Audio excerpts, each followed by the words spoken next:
Compliqué. Tout à l'heure, je me regardais, là, cette espèce de tête toute rougeaude. Je suis un homme de couleur. Hein. Quand j'ai froid, je suis pâle. Quand j'ai chaud, je suis rouge. Quand je suis malade, je suis bleu de fièvre. Voyez.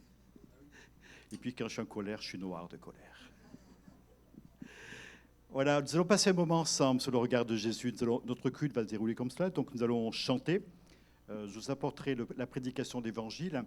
Avant la prédication, je vous ferai quelques annonces sur la semaine qui vient, et puis aussi pour dimanche prochain. Je vous apporterai la prédication de l'Évangile. Je vais profiter de la présence de Sophie pour lui demander de vous chanter. Alors, pour la circonstance, je reprendrai le piano. Je me suis rendu compte que les doigts étaient rouillés, quand ils ne servent pas trop. On chantera encore, on aura la scène des offrandes. Aujourd'hui, je vous rappelle, nous avons 2 troncs pour les offrandes, puisque nous avons le tronc pour le fonctionnement de l'Église et l'autre également pour notre local de réunion, notre lieu de culte. Voilà grosso modo les annonces pour ce matin.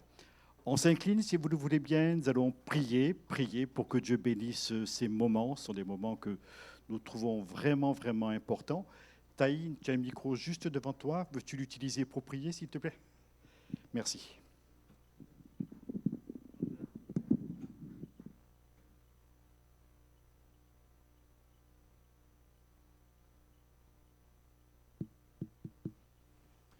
Seigneur Jésus, nous voulons te remercier, Seigneur, pour ce moment que nous pouvons passer, Seigneur Jésus.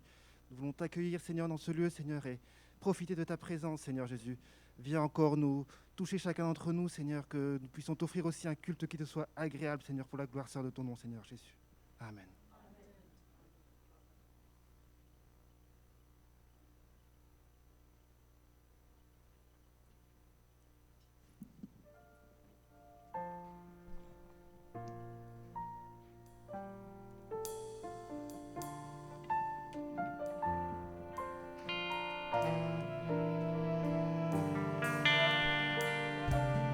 Bonjour à tous. Merci encore Seigneur de nous permettre d'être là ce matin. Est-ce que vous êtes prêts, Église de Poitiers, à recevoir le Roi de gloire parmi nous ce matin ? Oui ? Ok. Les musiciens, vous êtes prêts ? On y va ?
peut acclamer la présence de notre roi de gloire ce matin.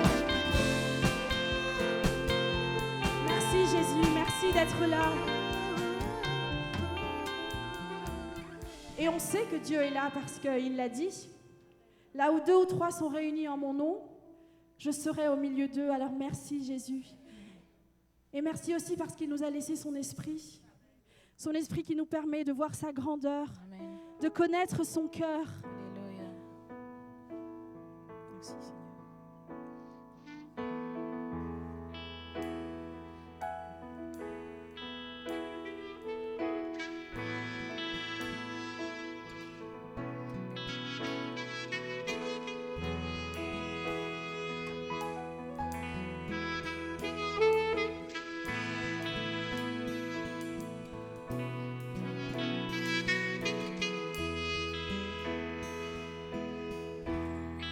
Avec ton esprit,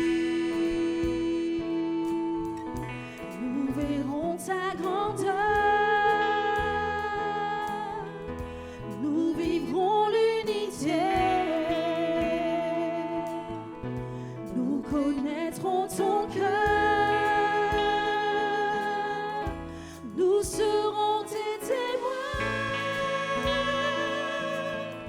jusqu'au bout de la terre. Nous aurons la puissance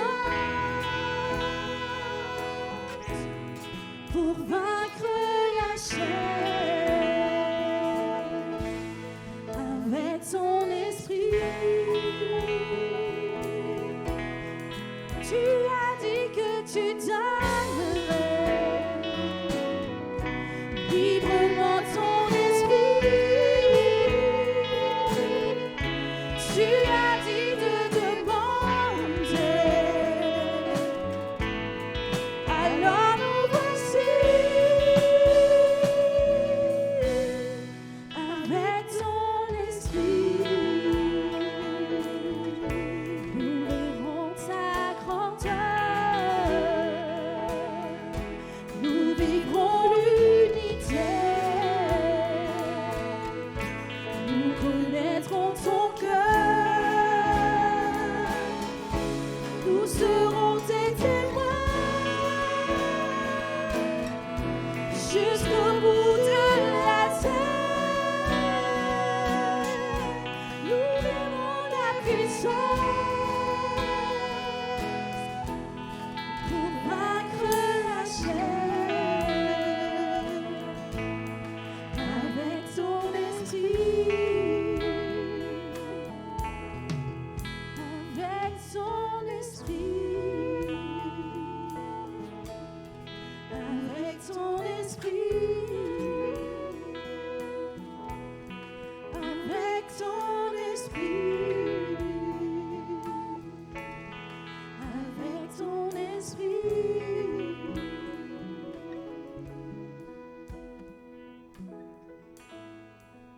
Béni sois-tu, Seigneur. Avec ton esprit, Jésus, nous verrons ta grandeur, nous vivrons l'unité, nous connaîtrons ton cœur. Merci, Seigneur. Amen.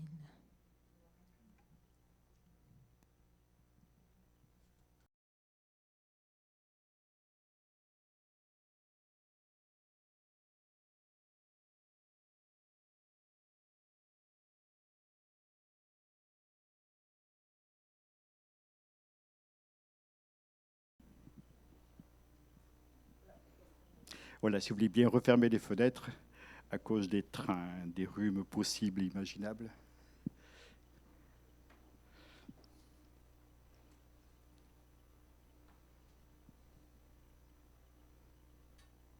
Je regarde du coin de l'œil. Ah bon. Alors, on a un texte qui est là sous nos yeux, Néhémie 13, 13, et j'aimerais qu'on le lit ensemble. Je confiai la surveillance des magasins à Shélémia, le sacrificateur, à Tsadok, le scribe, et à Pédaja, l'un des Lévites, et je leur enjoignis Hanan, et j'aimerais surtout souligner la dernière phrase, car ils avaient la réputation d'être fidèles. C'est là-dessus, j'aimerais vraiment qu'on appuie notre réflexion. Ils avaient la réputation d'être fidèles. Alors, ce sera mon thème d'aujourd'hui. Vous savez que nous sommes sur le thème du fruit d'esprit pour cette année 2020 et 2021. Et chaque mois, nous changeons de sujet. Et ce mois-ci, c'est la fidélité. Le mois prochain, ça sera la douceur. Et le mois d'après, ça sera la maîtrise de soi. La réputation d'être fidèle. Là, on est dans un contexte un peu particulier. Je ne sais pas si vous connaissez l'histoire de Néhémie. Ça se passe quelques siècles avant la venue de Jésus. Et Néhémie a entrepris de rebâtir la muraille de Jérusalem qui avait été la ville avait été mise à sac quelques cinquantaines, 70 ans auparavant. Et la muraille avait été détruite, le temps avait fait des ravages également. Donc quelques courageux se sont mis à bosser. Et parmi ces courageux, il fallait aussi organiser certaines choses. Il y avait des magasiniers, il y avait. Et pour organiser le magasin, donc il y avait quelques personnes qui avaient été pressenties parce qu'ils avaient la réputation d'être fidèles. Alors j'ai pris ce texte pour vous parler sur le fait d'être fidèle. Et la première pensée que j'aimerais voir avec vous est celle-ci. Une bonne réputation, c'est un bon témoignage. Un jour, j'ai entendu un truc qui m'a... Bon, je vous l'ai déjà raconté, mais ça m'avait tellement sidéré que ça m'a marqué en bien. J'avais un collègue qui était dans la bonne ville de Gap, ma ville de naissance, et cet homme est vraiment quelqu'un de bien. Moi, je sais que je l'apprécie énormément, c'est vraiment quelqu'un de bien. Et un jour, il y avait une chrétienne de son église qui était dans un magasin, je crois que c'était une boulangerie, enfin, si vous voulez un magasin comme ça, où on papote facilement. Et puis, elle écoutait parler des gens et quelqu'un se met à dire « Vous connaissez le pasteur de l'église évangélique, monsieur Untel ?» Alors, l'interlocutrice dit « Ben oui, je le connais, je le sais que c'est un homme bien, qui a une très bonne réputation, quelqu'un de valeur, un homme de valeur. » Et quand elle m'a raconté ça, ça m'a fait plaisir de savoir que cet homme, on parlait de lui ainsi, un homme de valeur. La réputation d'être fidèle, avoir une bonne réputation, un bon témoignage. Il me semble qu'un bon témoignage, c'est une démonstration de la foi. L'Épître aux Hébreux nous en parle, elle nous dit « Les anciens ont reçu un témoignage favorable ». Et c'est ainsi qu'on peut entendre parler de Moïse, qu'on peut entendre parler d'Abraham, de Sarah et de tous ces héros de la foi. Et puis, Hébreux chapitre 11, verset 5, qui nous est dit « Enoch avait le témoignage d'être agréable à Dieu, la réputation d'être fidèle. » Vous savez, la foi n'est pas uniquement de la croyance, mais une manière de vivre conforme à la parole de Dieu. Hier, sur WhatsApp, je reçois une notification. C'était un groupe visiblement de croyants dans un certain pays d'Afrique qui était là, au premier rang. Et puis, il y a un homme qui s'approche vers eux, il fait « et tout le monde tombe à la renverse ». Alors, j'ai envoyé un message à la personne qui m'avait expédié cela en disant « c'est quel film ?» Il me dit, non, ce n'est pas un film, ça se passe dans une église. Ah, je dis, parce qu'il y avait toute une mise en scène. Effectivement, derrière, vous aviez des balaises prêts à les retenir. Si là, on aurait dit des petits diguets de rugby. Et puis, le bonhomme qui s'avance, les autres qui tombent à la renverse, ils sont récupérés parce qu'on a prévu le coup, n'est-ce pas? On ne sait jamais si ces gens se cassaient la figure, que l'esprit, ce jour-là, daigne passer. Mais si vous voulez, on avait programmé que ça allait se faire. Je ne suis pas tout à fait sûr que la foi, ce soit ça. Je ne sais pas ce que vous en pensez. Moi, j'ai un petit peu du mal avec ce genre de truc. D'abord, je me dis, ça sert à quoi? Si quelqu'un peut me dire à quoi ça sert, je veux bien être bon public. À quoi ça sert? Si ce n'est de faire un petit peu, j'allais dire du cinéma, non. Mais si vous voulez, dans la vie chrétienne, ça ne sert à rien. Par contre, d'avoir un bon témoignage, une bonne réputation, alors là, ça, c'est important. Une bonne réputation, c'est aussi un gage de bonne conduite dans l'œuvre de Dieu. Par exemple, lorsque les apôtres ont eu à choisir des collaborateurs pour travailler dans l'Église, c'est écrit dans Actes chapitre 6, verset 3, « Choisissez parmi vous 7 hommes de qui l'on rende un bon témoignage. » Ils avaient la réputation d'être fidèles, vous voyez donc l'analogie, « de qui l'on rende un bon témoignage, qui soient pleins d'Esprit Saint et de sagesse, et que nous chargerons de cet emploi. » Ils n'ont pas demandé de faire venir des farfelus qui feraient tomber les gens à la renverse. Non, pas du tout. Des gens de foi, des gens d'Esprit Saint, des gens de sagesse qui seront chargés d'un emploi. Ils avaient une bonne réputation, un bon témoignage. Il y a enfin un Timothée chapitre 3, verset 7 nous dit ceci, « Il faut que l'ancien, celui qui est appelé à prêcher, celui qui est appelé à servir dans l'Église, il faut qu'il ait un bon témoignage de ceux du dehors. » Alors je pense à 2 exemples. Épaphras, il a un nom pas très commun chez nous, pas très répandu. Épaphras, il nous dit qu'il était un homme de Dieu qui fidèlement priait pour les chrétiens de la ville de Colosse. Épaphras, un petit peu un inconnu pour nous, disparu dans les tourmentes de l'histoire. On ne sait pas trop qui il était, sauf qu'il venait de la ville de Colosse et qu'il était réputé pour sa prière à l'égard de ses frères et de ses sœurs. Il y a également le témoignage de Timothée, qui avait le témoignage de son Église, mais qui avait eu surtout le bon exemple de sa mère.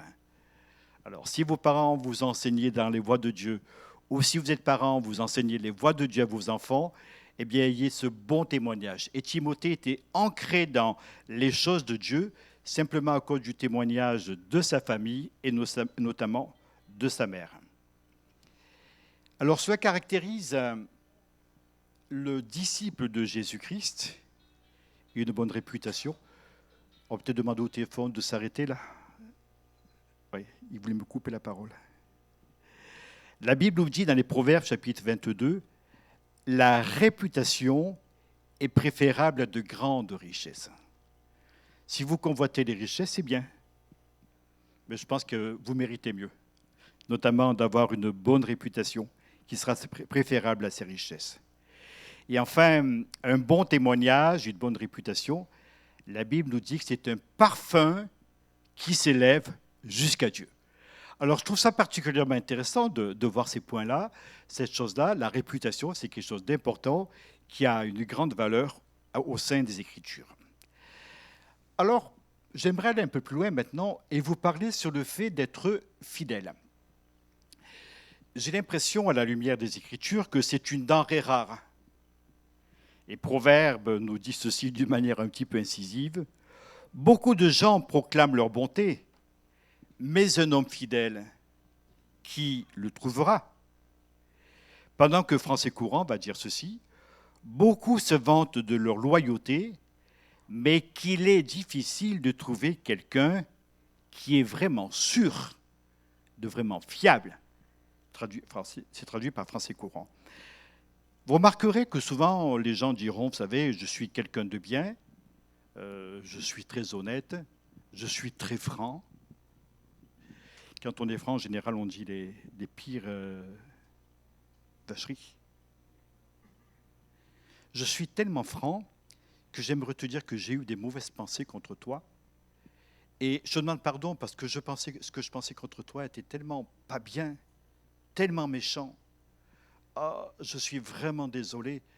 Et je te demande pardon, tu as reçu un truc un petit peu comme ça ces jours-ci, Hélène. Voilà. Je trouve ça toujours un petit peu inouï. Vous êtes ami avec quelqu'un, la personne vous apprécie, bon, vous avez des mauvaises pensées contre la personne, c'est pas gentil du tout. Si vous allez la voir en lui disant, tu sais, je pense très fort en mal contre toi, alors si la personne était à peu près calme dans sa tête, là, vous la chargez d'une énergie négative qui risque de complètement exploser. Donc je crois que des fois, la franchise, il vaut mieux qu'elle soit limitée, peut-être à notre réflexion, et avant de lancer certains pavés, peut-être un petit peu d'y réfléchir. Beaucoup se vantent de leur loyauté, de leur franchise, de leur bonté, mais qu'il est difficile de trouver quelqu'un de vraiment sûr. Pendant que le psaume 2 nous dit ceci, « Les hommes fidèles disparaissent de ton peuple. » Alors moi, j'ose croire qu'il y a à Poitiers des gens fidèles qui n'ont pas disparu du peuple de Dieu. Est-ce qu'il y a des gens fidèles? Levez un petit peu la main, là, que je vous observe. Ou bien vous dites, avec ce qu'ils viennent de nous dire, là, on n'ose pas lever la main. Mais moi, vous êtes tellement extraordinaires les uns les autres. Quand je vous regarde, vous êtes tous magnifiques, même masqués comme des sauvages, que dans le fond, je ne soupçonne aucun mal chez vous. Les hommes fidèles disparaissent de ton peuple. Ce sont des gens rares. Et ce qui est rare, c'est précieux. Vous avez déjà réfléchi d'ailleurs sur la question du beefsteak, du steak. Un steak pas cher, c'est rare. Donc, ce qui est rare, c'est précieux. Donc, un steak pas cher, c'est cher. Vous avez compris la définition? Non, je raconterai en sortant.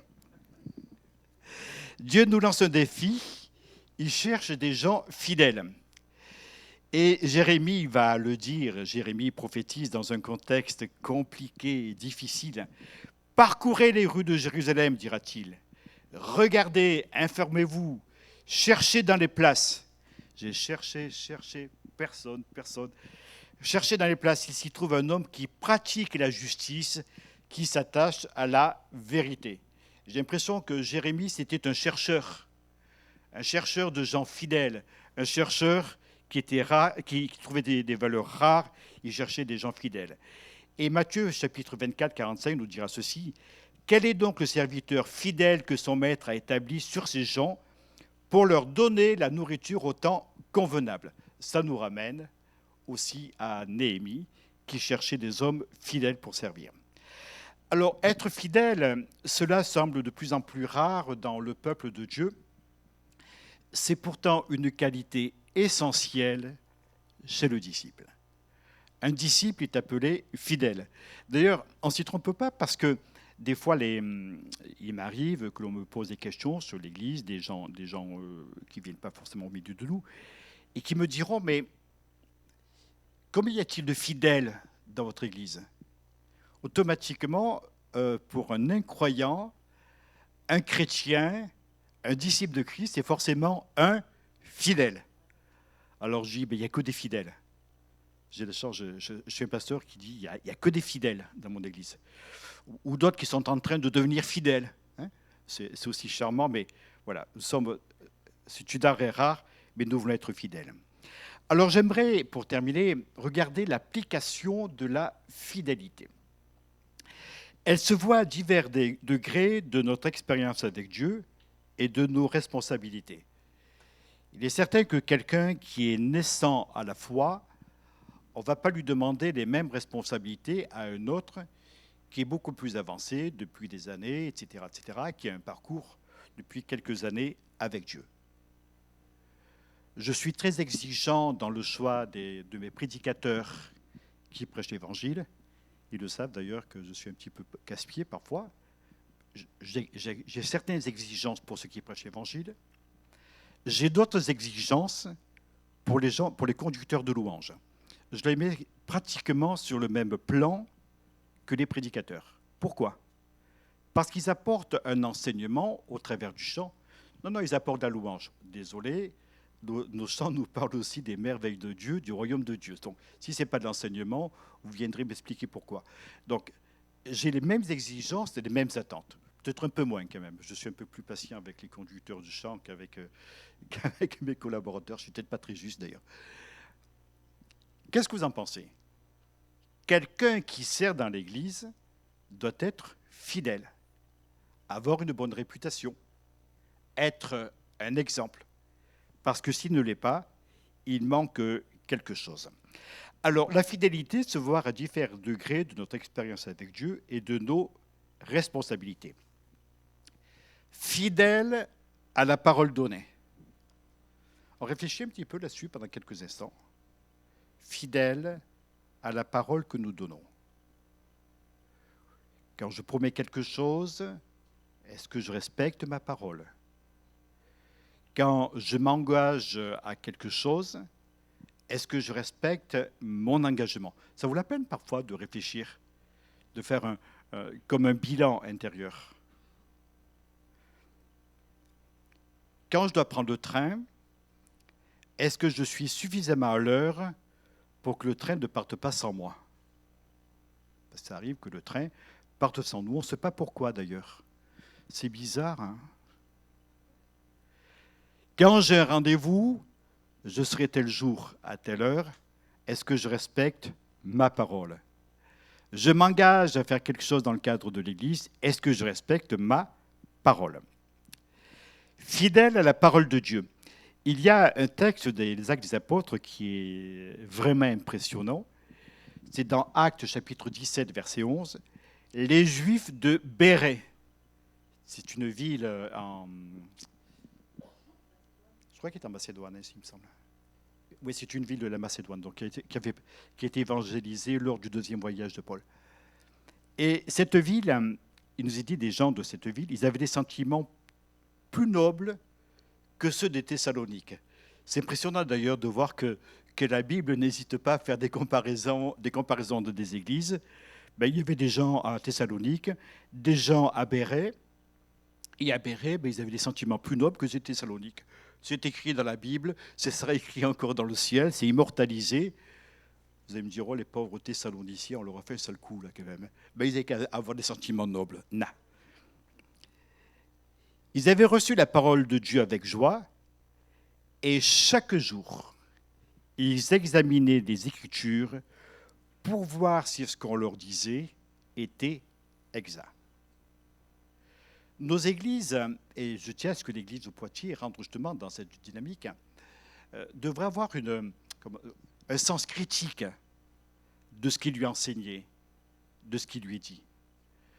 Ce n'est pas parce que c'est dit sur Internet que c'est forcément biblique. C'est bien compris quand même. Non, vous ignoriez peut-être. En tout cas, bon, moi j'en reste persuadé. Ce n'est pas parce qu'un huluberlu va faire un truc quelconque que c'est forcément biblique. Ce qui est important, c'est que les choses soient bibliques. Et ils examinaient chaque jour les Écritures pour voir si ce qu'on leur disait était exact. Fidèles également dans notre engagement avec Dieu. Je trouve que rien n'est plus beau qu'une vie stable et régulière. Quelque chose qu'il y a des gens qui... Il n'y a pas trop de variations, ça ne passe pas par toutes les couleurs de l'arc-en-ciel. Fidèle notre foyer, auprès de notre conjoint, Éphésiens en parle, chapitre 5, versets 22 à 33, auprès de nos enfants, Timothée, chapitre 3, j'ai dû me tromper là, versets 4 et 5, verset 12, ah oui, c'est le témoignage de Timothée. Fidèle dans notre travail, dans notre quotidien. Vous avez quelque chose à faire à votre travail, vous êtes payé pour le faire. Si vous estimez que vous n'êtes pas assez payé, vous changez de boîte. Mais faire la grève du travail, tout simplement parce que, alors qu'on a supplié parfois pour avoir le travail, et une fois qu'on l'a, on a envie d'en changer parce que par définition on est assez feignant quand même, mais si on est payé à faire un boulot, on fait notre travail. C'est comme ça. Si on n'est pas content, on en change. Moi, j'étais en entreprise pendant des années. J'avais des collègues qui se plaignaient, ouais, on n'est pas assez payé, etc., etc. Bon, moi j'ai mon salaire, j'ai été content, j'étais très content d'ailleurs à l'époque. Je ne me plaignais pas, bien au contraire. Et quand des collègues se plaignaient, je leur disais, ben, change de boîte, va ailleurs. Tu verras bien si c'est mieux payé. Pourquoi te plaindre constamment?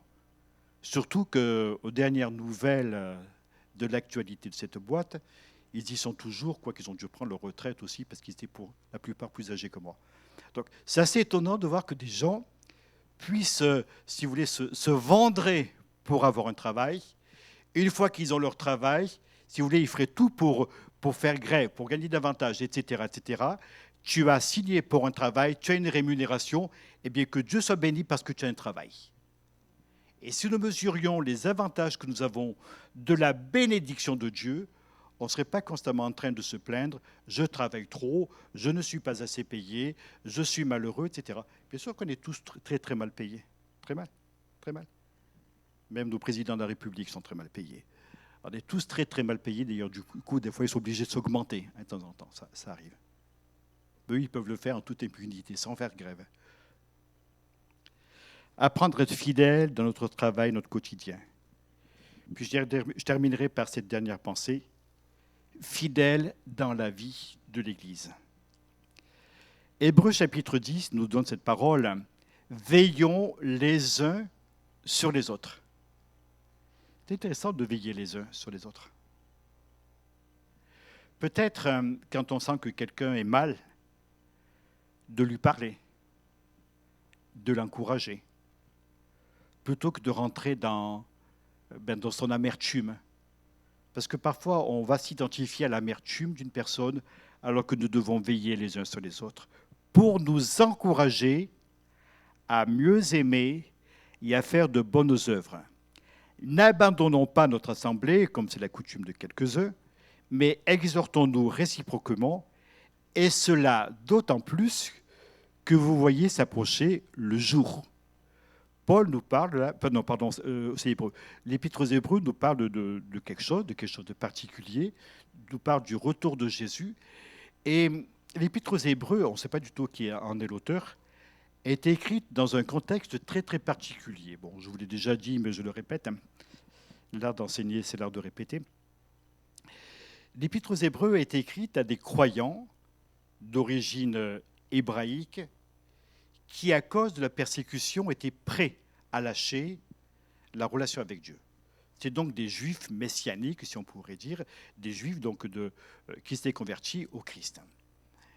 Alors ils entendaient des tas de choses, on leur disait, notamment les religieux de Jérusalem, il faut faire ceci, il faut faire cela pour marcher avec Dieu. Et puis ça ne les satisfaisait pas parce qu'ils avaient reçu d'autres enseignements. Vous savez, avant Internet, déjà, il y avait des gens qui se baladaient, qui racontaient leurs petites histoires. Et puis, ça, les persécutions des Juifs, on leur disait, si vous abdiquez, si vous lâchez cette nouvelle croyance, on va vous donner des terres, on va vous donner des biens, sinon vous allez perdre votre travail, vous allez perdre vos familles, etc. Vous allez être battus, vous allez être torturés, vous allez être mis à mort. Vous savez, quand on sait qu'on va être mis à mort à cause de sa foi, on n'a pas trop envie de continuer. En tout cas, pour eux, c'était ainsi. Et l'écrivain va les enseigner, leur parler, leur montrer que Jésus, créateur du monde, est supérieur aux anges. Parce que la tradition des anges était très forte en Israël. Que Jésus est plus grand que le sacrifice qui se fait quotidiennement dans le temple. Jésus est plus élevé que Moïse, plus élevé que le tabernacle, plus grand que le temple. Jésus, c'est le Messie, et il faut lui être fidèle, et il faut s'engager avec lui. Et puis, au chapitre 11, l'Épître va développer des gens de foi, le témoignage de gens de foi. Il est parlé d'Hénoch, il est parlé de Caïn, d'Abel, il est parlé d'Abraham, etc. Si vous voulez, un chapitre entier qui est consacré à la foi et qui d'ailleurs va tracer une direction extrêmement intéressante. L'Épître aux Hébreux au chapitre 11 nous parle de la foi qui nous permet de discerner ce qui se passe dans l'invisible. Par exemple, il nous est dit qu'un tel va préférer, c'est Moïse, il va préférer la gloire de Dieu plutôt que les largesses, la gloire de l'Égypte. Parce qu'il avait les yeux fixés sur la rémunération et déjà, il discernait Jésus. Alors que Jésus n'était pas du tout révélé à l'époque de Moïse, qui se passe environ 1400 ans avant la venue du Christ. Donc on se rend compte que toute cette épître va nous conduire à regarder vers en haut. Et ce qui fait la stabilité de l'œuvre de Dieu, c'est justement l'Église. Parce que c'est dans l'Église qu'on apprend à s'encourager les uns les autres. Veillons les uns sur les autres pour nous encourager à mieux nous aimer, à mieux faire de bonnes œuvres. N'abandonnons pas, etc. Si vous voulez, c'est extrêmement positif, extrêmement stimulant. Pourquoi ? Parce que l'homme qui leur parle est un homme de foi qui a expérimenté la grâce de Dieu. Et il leur dit, de toute façon, un jour vous verrez la gloire de Dieu. Il viendra, vous voyez le jour s'approcher. Si vous voulez, c'est quelque chose qui est glorieux pour l'Église. Nous attendons le retour de Jésus. Vous voyez s'approcher le jour, alors Exhortez-vous, soyez fidèles, soyez solides. Et enfin, ce texte d'un Corinthiens, chapitre 4, versets 1 et 2. Tout ce que l'on demande à un homme chargé d'une responsabilité, c'est d'être fidèle. J'aimerais terminer cet enseignement par quelques mots de conclusion. 2 Timothée, chapitre 2, va laisser, c'est Paul qui va laisser, si vous voulez, un impératif à Timothée. Il lui dit, ce que tu as reçu, compris de moi, enseigne-le à des hommes fidèles. Et sauf erreur de ma part, je crois que le mot homme, là, c'est le mot anthropos, c'est le mot anthropos, si vous voulez, ce qui désigne l'être humain dans sa généralité. Ce n'est pas le mâle, ce n'est pas la femelle, ce n'est pas l'homme, ce n'est pas la femme, c'est l'ensemble de l'humanité, l'ensemble de l'homme, de l'humain, si je vois, ça sera plus simple, l'ensemble de l'humain. Un humain est trouvé fidèle dans les voies de Dieu, eh bien, enseigne-lui à apporter aux autres ce que je t'ai enseigné. Voilà ce que va dire Paul. Cherchez des hommes fidèles, des hommes capables, donc des humains fidèles et capables. Le Seigneur Jésus est appelé fidèle et véritable. La parole de Dieu déclare qu'il est sur un grand cheval blanc qui vient à la rencontre de l'humanité. La Bible déclare qu'il est appelé fidèle et véritable. Il est le chef de l'Église. Il conduit son Église, il viendra pour nous chercher. Il conduit son Église.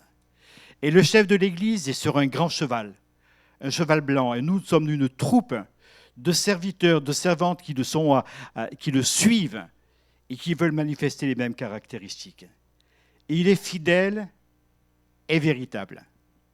Il est vrai. Et bien que nous soyons vrais, nous aussi, fidèles et véritables, il est le modèle de ce que doit être notre vie et notre service. Et en lui, nous puisons la capacité d'être comme il le désire. De dire, oui, mais vous savez, sur Terre, il n'y a pas beaucoup de gens fidèles. Oui, on l'a vu tout à l'heure, c'est écrit, d'ailleurs, la Bible s'en plaint. Et puis, j'étais trompé. Qui n'a jamais été trompé par quelqu'un? Qui n'a jamais été déçu? Y a-t-il quelqu'un dans l'Église qui n'a jamais été déçu par quelqu'un? On a tous été déçus un jour ou l'autre. Mais ce qui est important, c'est que nous ayons notre comportement.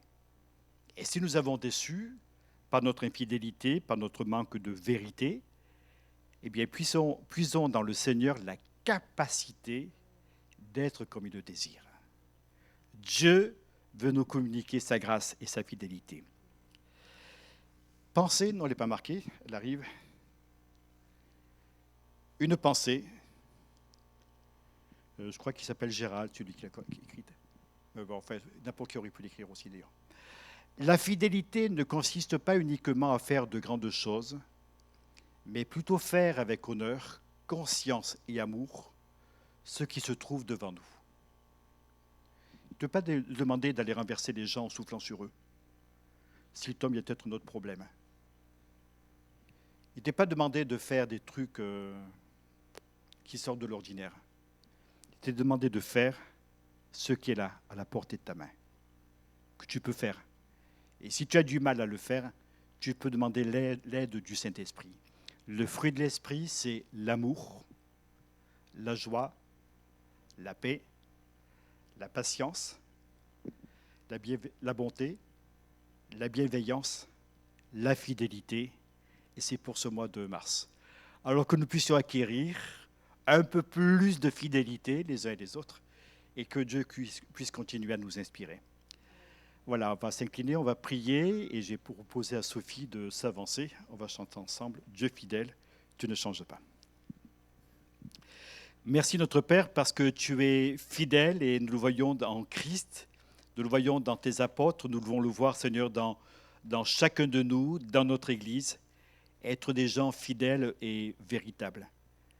Merci de nous conduire par ton esprit, Seigneur. Merci de nous enseigner.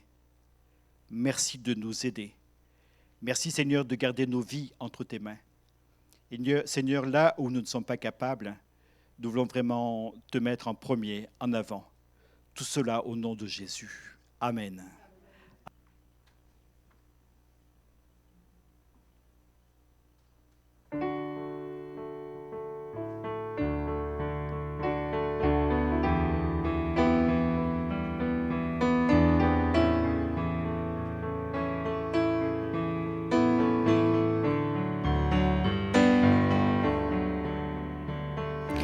Dieu fidèle, tu ne changes pas.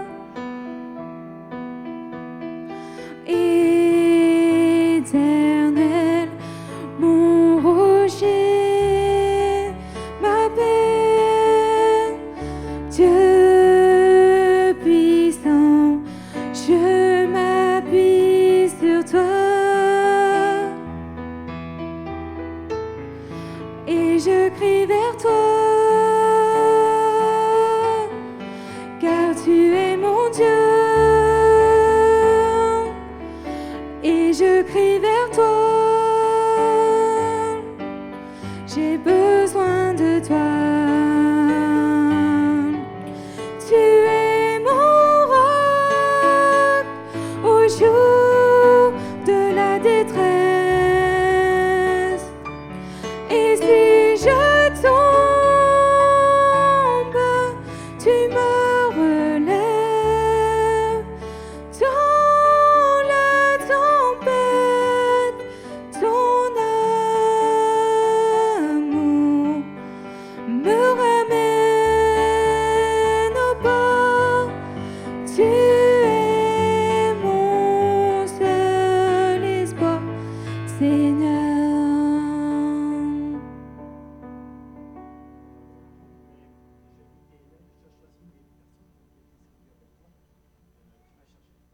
On va reprendre ces paroles. Dieu fidèle, tu ne changes pas.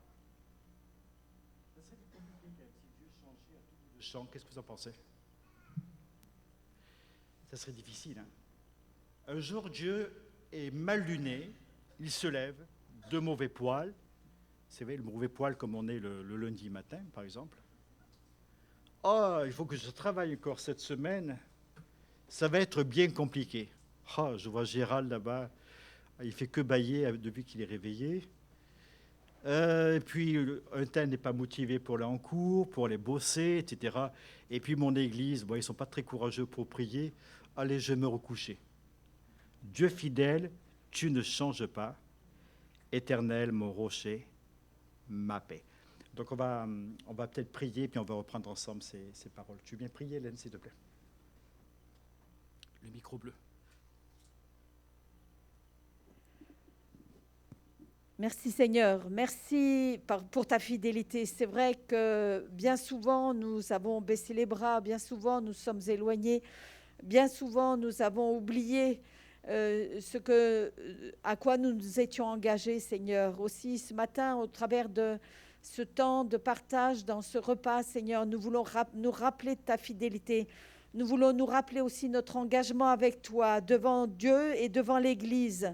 Merci Seigneur parce que tu renouvelles en nous un esprit bien disposé, que ces éléments puissent nous rappeler toute l'œuvre que tu as accomplie à la croix et tout ce pourquoi tu nous as appelés, Seigneur.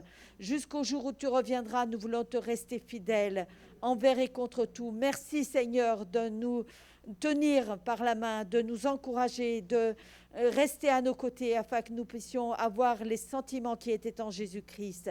Que la gloire te revienne, Père. Amen. Voilà, Amen. pendant qu'on reprend ce chant, on peut peut-être ouvrir les fenêtres un petit peu pour aérer notre lieu de culte. On va prendre Tu es mon roc.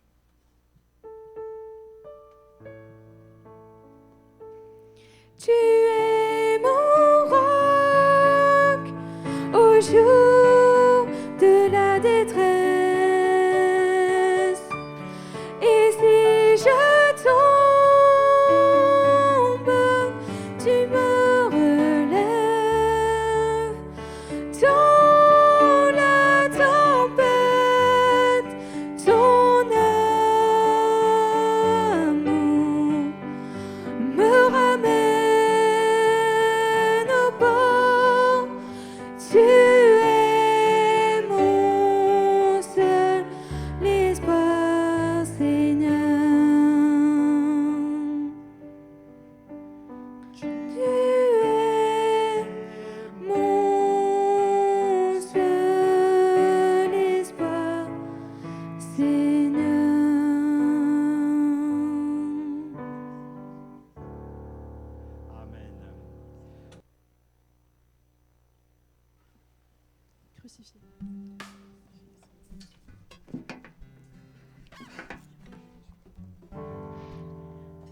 On va prendre ce chant qui nous dit « Crucifié, la pierre est roulée ». Notre Dieu, il est au-dessus de tout. Et c'est le même qui a été crucifié pour nous. Et tout ça parce qu'il nous aime. Alors on veut le remercier encore pour son acte d'amour.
Tu vis et meurs, seul